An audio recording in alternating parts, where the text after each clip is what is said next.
Welcome back to Rekhasri foods. ఈరోజు వీడియోలో Karnataka special తాలిపట్టు చూపిస్తున్నాను. దీన్ని మసాలా రొట్టె అని కూడా అనుకోవచ్చు. చాలా టేస్టీగా ఉంటుంది, అలాగే చాలా హెల్దీ కూడా.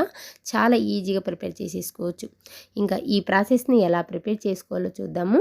దీనికోసం ముందుగా నేను ఇక్కడ ఫస్ట్ ఒక పచ్చిమిర్చి కారాన్ని ప్రిపేర్ చేసుకుందాం. ఒక మిక్సీ జార్ తీసుకొని అందులోకి కొంచెం కొత్తిమీర, అలాగే ఒక 4 వెల్లుల్లి రెబ్బలు, ఒక 2 పచ్చిమిర్చి, ఒక హాఫ్ స్పూన్ వరకు జీలకర్ర, ఒక స్పూన్ వరకు సాల్ట్ వేసుకుంటున్నాను. టేస్ట్కి సరిపడా వేసుకుంటున్నాను. వేసుకుని దీన్ని కోర్స్గా గ్రైండ్ చేసేసుకొని ఒక వెడల్పాటి గిన్నెలోకి తీసుకోవాలి.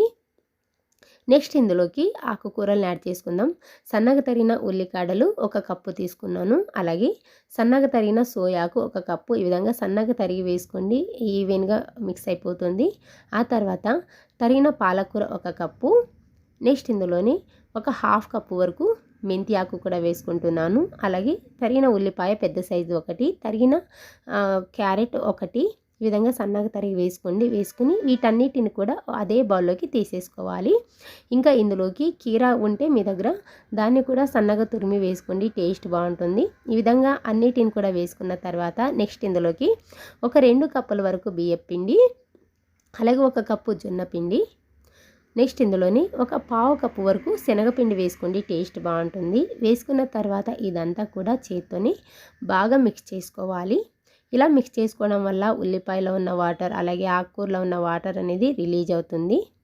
ఈ విధంగా బాగా మిక్స్ చేసుకున్న తర్వాత ఇప్పుడు ఇందులోకి కొద్దిగా వాటర్ని యాడ్ చేసుకుంటూ సాఫ్ట్గా కలుపుకోవాలి. అంటే చపాతీ పిండి కన్నా కూడా కొంచెం గట్టిగా కలుపుకోవాలి, సెమీ సాఫ్ట్గా ఉండాలి.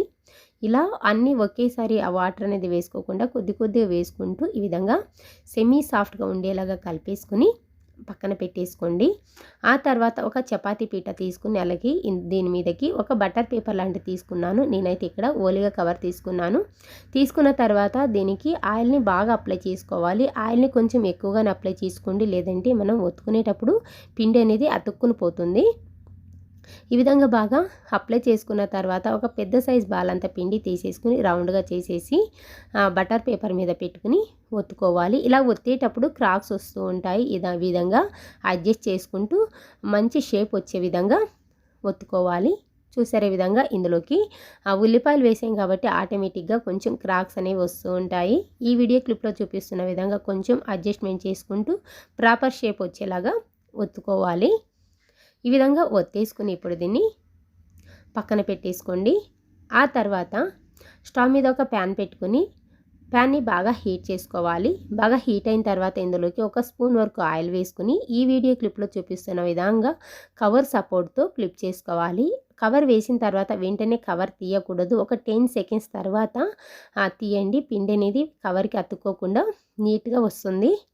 సో ఈ విధంగా తీసేసిన తర్వాత ఇప్పుడు మంటని మీడియం ఫ్లేమ్లో పెట్టుకుని పైనుంచి 1 స్పూన్ వరకు ఆయిల్ని అప్లై చేసుకోండి. ఆయిల్ వేసిన తర్వాత కాల్చుకోవాలి. ఇది కాలడానికి కొంచెం టైం పడుతుంది. ఈ విధంగా ఒకవైపు బాగా కాలిన తర్వాత రెండో వైపుకి ఫ్లిప్ చేసుకోవాలి.